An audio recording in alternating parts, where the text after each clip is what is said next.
Welcome to Innovation Israel, the show that brings you the latest news and cutting-edge achievements directly from Tel Aviv, the heart of the startup nation. On today's show, we'll meet Stryker, who have developed a new app for parents and soccer players, and we'll meet Aura Smart Air, who have developed the world's first total air solution for your home. But first, a few headlines out of Israel. Israeli company photonics has developed dual-lens camera tech that can take very clear images even when zooming in. This apparently has caught the attention of South Korean giant Samsung, who has reportedly bought the Israeli startup for around $155 million. The company aims to address some of the most challenging shortcomings of smartphone cameras, problems we are all familiar with, such as loss of picture quality when zooming in, blurry photos when there is movement, and problems with photos taken in low-light atmospheres. As such, the company is the first to develop a next-generation zoom dual camera, which essentially uses not one but two lenses to take a photo and is able to combine these two simultaneous images into one high-tech quality image. The company was founded in 2012 by Professor David Mendlovic, Dr. Gal Shabtai, Eran Kali, Dr. Noé Cohen, and Ephraim Goldenberg. This Israeli company also made headlines in 2017 when it sued Apple over claims that it had copied its dual camera technology on the iPhone. Needless to say, we hope to see this new technology out soon in Samsung's next generation of smartphones. Google Pay, a digital wallet platform and online payment system developed by none other than Google, is coming to the startup nation. The Israeli business paper The Marker first reported on the intended move, saying that Google officials had been meeting with Israeli banks, tech firms, and regulators ahead of its planned entry. For those who are unfamiliar, Google Pay lets people give Google their credit card information so that they can shop online or in actual stores using only their Google accounts, thereby eliminating the need to carry cash or credit cards. Right now, Google Pay is available in numerous countries, including the United States, Russia, India, Japan, Brazil, and many European countries. Why isn't Google Pay already available in Israel, the startup nation? That's a good question. And the answer is most likely because Israel is such a small country with a very small market, especially when compared to countries like the US, Russia, and India. While Israel paves the way in so many fields with cutting-edge innovation and technologies, sometimes Israelis can be late to the game to receive these new technologies themselves. So, when is Google Pay supposed to come to Israel? Well, that's not clear yet, but according to The Marker, it is supposed to happen in the near future, in a few months' time. And at first will only be available in online shops before Israelis can start using it in stores as well. I personally can't wait for it to arrive to make shopping just a little bit easier. Savills, the UK-based international property experts operating around the world, have named Tel Aviv the 18th leading tech city in the world in its now annual report that has been released for the third time, where it ranked the top 30 tech cities in the world. Savills found that so-called tech cities are outperforming other global centers, so that GDP across tech cities is forecast to rise by 36% in the next decade, compared to a rate of 19% in other developed cities. While Israel made the list, it was New York that was given the top slot in the index, overtaking San Francisco and London. The report also found that Chinese tech cities are on the rise, with 5 Chinese cities making the ranking for the first time. Beijing recorded an average of $34 billion of venture capital over the past 3 years, much higher than New York or San Francisco. In fact, Beijing is ranked number 17, just ahead of Tel Aviv, and Dublin, Ireland is ranked 19th. So what is a Savills tech city? Well, the company identifies a tech city as an important center of tech within its region, a city that is a major recipient of VC investments, is on the shopping list for expanding global tech companies, is a vibrant city to both live and work in, and is a magnet for new talent. In ranking the tech cities, the report assessed over 100 individual metrics for each city, ranging from the number of days it takes to start a business through to the cost of a cup of coffee. All these metrics are then grouped into 6 categories: business environment, tech environment, city buzz and wellness, talent pool, real estate costs, and mobility. Well, Tel Aviv definitely has a leading tech and business environment with new startups popping up on a daily basis and major companies expanding R&D centers here. It's got a beach, great restaurants and nightlife, extremely talented and well-educated workers, so it's no wonder the city made the top 30 list. If you have kids, then you've probably been to a soccer game or two to watch and cheer on your star player. But most of the time, kids' games can be a little chaotic. When are practices? When are games? What are the results? And how do you know how your child is really doing? Well, one Israeli startup, Stryker, has developed a new wearable device and GPS app that tracks solutions focusing on young players and captures events, schedules, results, and can also track moves and performance during a game. Here with me to tell us more about this unique startup is the founder and CEO at Stryker, Eyal Karo. Hi. Hi. So, why don't we jump right in? Can you give us a brief overview of what Stryker is, what Stryker does? Stryker is a company that's coming with a solution of one-stop single solution that helps youth academies to monitor the player. And like you said, when you come to a football game and you watch your children playing, you cannot really understand what their statistics, what the results, and how they improved from one year to the next year. And we help the academies to monitor the players in a quantitative way and to get the specific move of each player. Mm-hmm. So can you maybe also tell us a little bit about where this idea came from? I know that you personally have a bit of a background in soccer. So, a bit. Yeah. I retired from being a football player when I was 27 years old, went to the academy and just go through a process of being a social worker. And I graduated my MA, and then I went to the world of therapy and worked in the world of therapy for 18 years. And after 18 years, I started to understand that I'm really into something that I miss, and football is something that I miss always. My children are playing in Tel Aviv, and I said that I'm going to watch a little bit how they improved.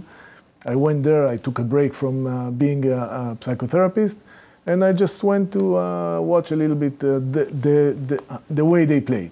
And when I was sitting and observing the way they play, I understood that if I will go to the trainer and I will ask him, what can you tell me about my child? How did he improve from last year to today? And he could say maybe that he came to be more aggressive or more, his kick is more direct, but he cannot tell me nothing about the results. So we came with me and another father of one of the child that were sitting there.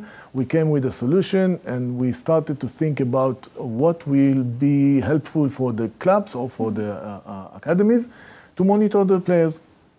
We know that worldwide we can find a lot of ways to monitor the player, and the GPS is one of the way that the clubs are using for those monitoring and for tracking the players.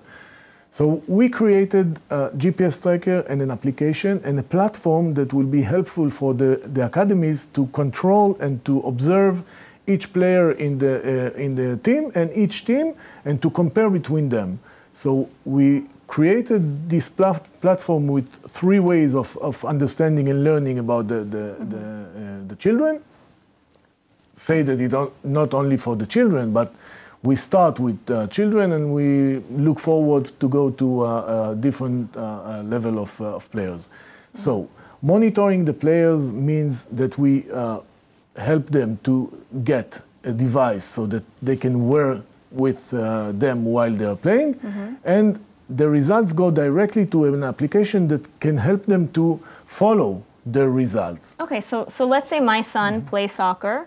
He wears this sort of GPS bracelet or bracelet. No, the GPS is something that is wearable here because this is the only place that FIFA allow us to on your back. Yeah. Okay. Because if you have tackle anywhere in your body, you will not change the result. Okay, so let's say my son has this. I'm connected to the app. Can you maybe walk us through it? I see that you have the app here on your phone. Yeah, and the app is very friendly and very easy to use. The app is running for each user, and each user can really look after his training, his games. Let's just make sure that the camera can see. Yeah, his training, his games, his goals, assists, and all kind of statistics. And gallery, that is very important. Me as a father that watching his child while he's playing, I'm always taking pictures or filming the game so that I can take the gallery into this event, and then I can follow each event for long term. I'll be the scout, I'll be the personal scout of my child so that I can follow his results. And very easy to use. We can also go backwards and go to training and find just all the information that I need about each player that plays. Okay, very interesting. And so this isn't just for parents with kids. It's also, as you mentioned, for sort of not professional, but youth academies. Yeah, youth academies. So why don't you tell us a little bit about what stage you're in today?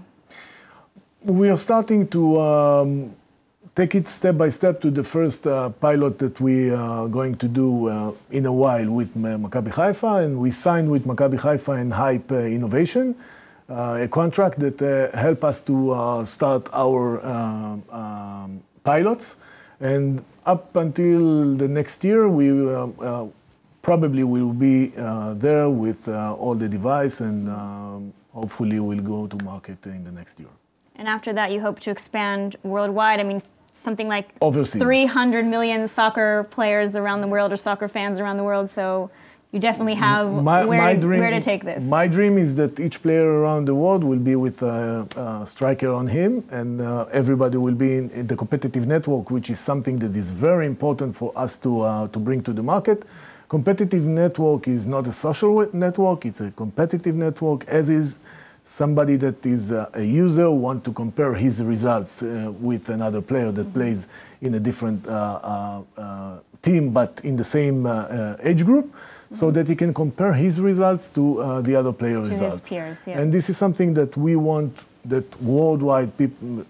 So someone from Israel can compare his stats results from Italy. Yeah. Okay. Interesting. Fantastic. Well, I wish you the best of luck in your launch, and thank you so much for taking the time to speak with us today. Thank you. Innovation doesn't just stem from startups. Here in Israel, it's all around in schools, companies, and in universities. In fact, Israeli universities are consistently ranked among the world's best, paving the way for groundbreaking discoveries through innovative research across many fields, including physics, chemistry, biomedical engineering, and medicine, just to name a few.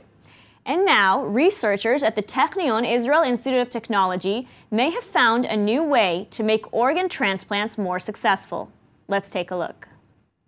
When human tissue is damaged by trauma or disease, replacement tissue is needed by surgeons to repair it. Tissue is usually transplanted from one part of the patient's body to another, or from one person to another.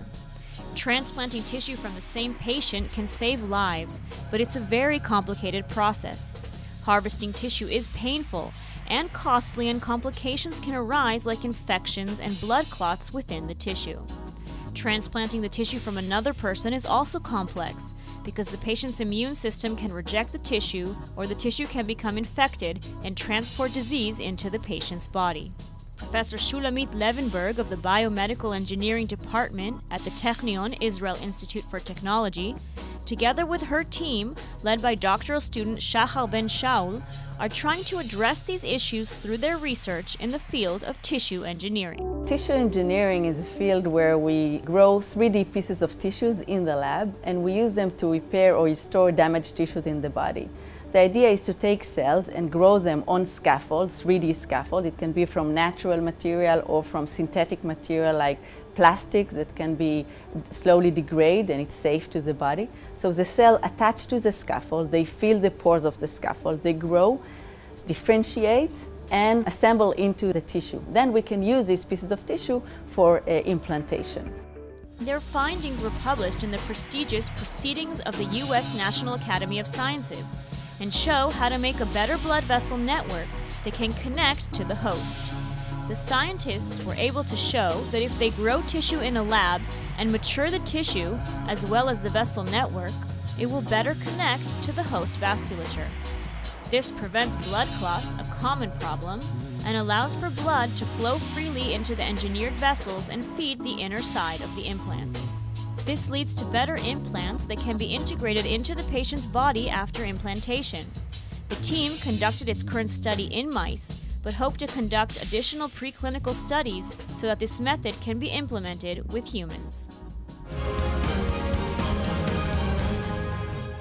With all the pollution, smog, dust that we breathe in outdoors, we all want the air inside our homes to be as pure and clean as possible. But how can we ensure this? Some of us might invest in an air purifying system, but how can we know if it actually works? And if the air we are breathing is really of good quality? Well, that's where my next guest comes in. Aviad Schneiderman, the co-founder and CEO of Aura Smart Air, this Israeli startup has developed what is essentially the world's first total air solution for your home. Hi, Aviad, welcome. Hi. Thank you. So let's jump right in. Why don't you tell us a little bit about Aura Air? How does it work, and why is it different from other air purifiers?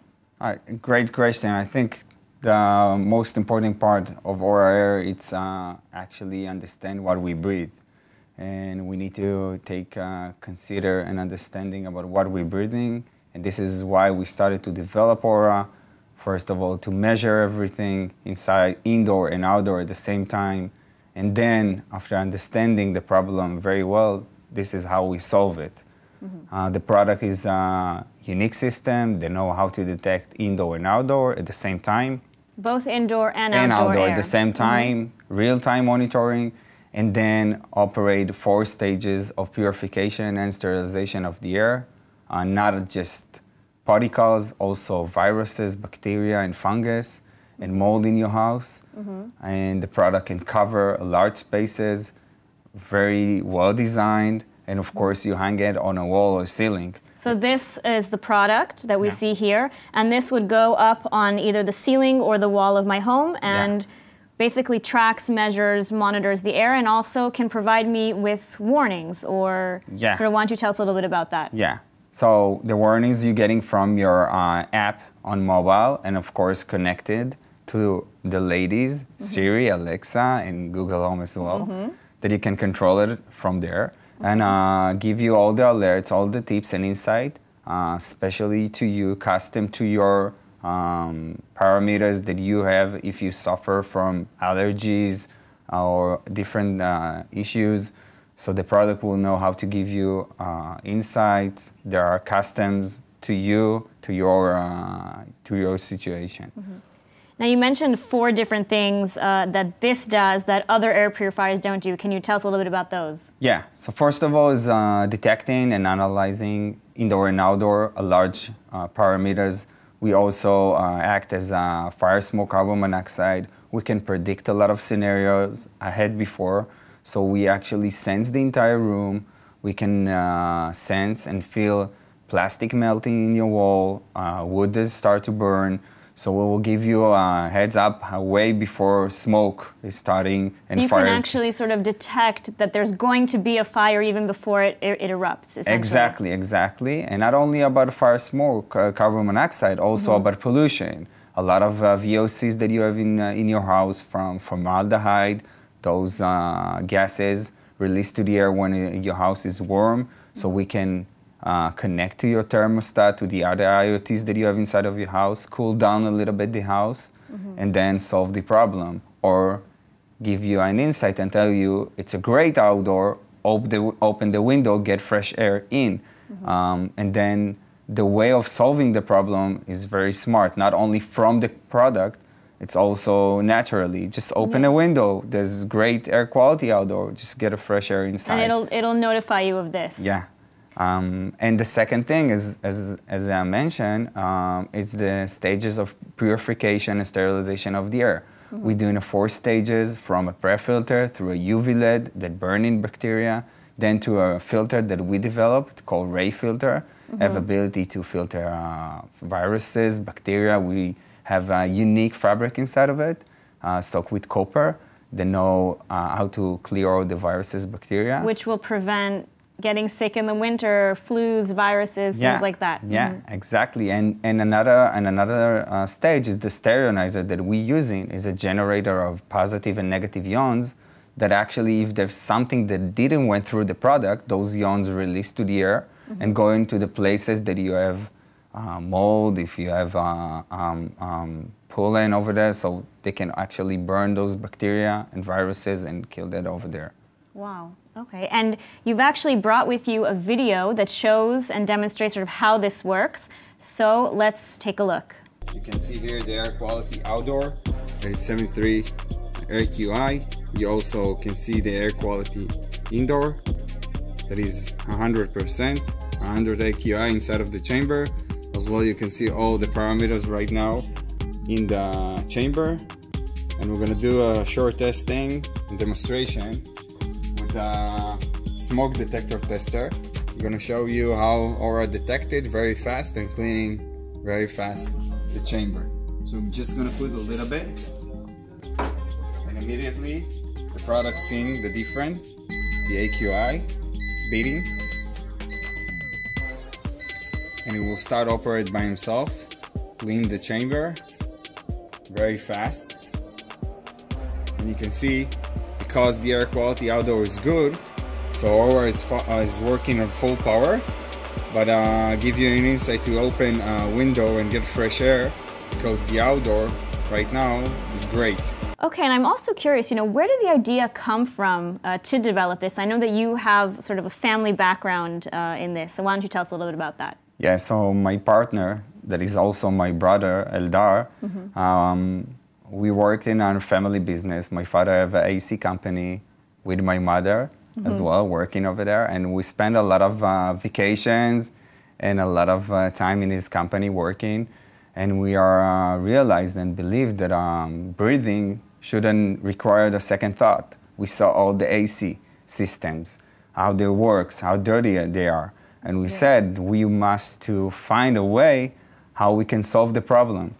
When we did all the research around the other air purifiers and detectors, we realized those devices are doing only one thing from the 4 things that we are doing. And then we start to design Aura, develop it with all the uniquenesses that we have inside of the product. Well, Aviad, thank you very much. And go into Kickstarter, type in Aura Air, and show this Israeli startup some support. And that's all the time we have for today's show. I'd like to thank the amazing startups who joined us today. And remember to follow us on Facebook at Israel English News, on Twitter at ILTV News, and on our website at iltv.tv. I'm Lidar Greve-Lazi. Thanks for watching.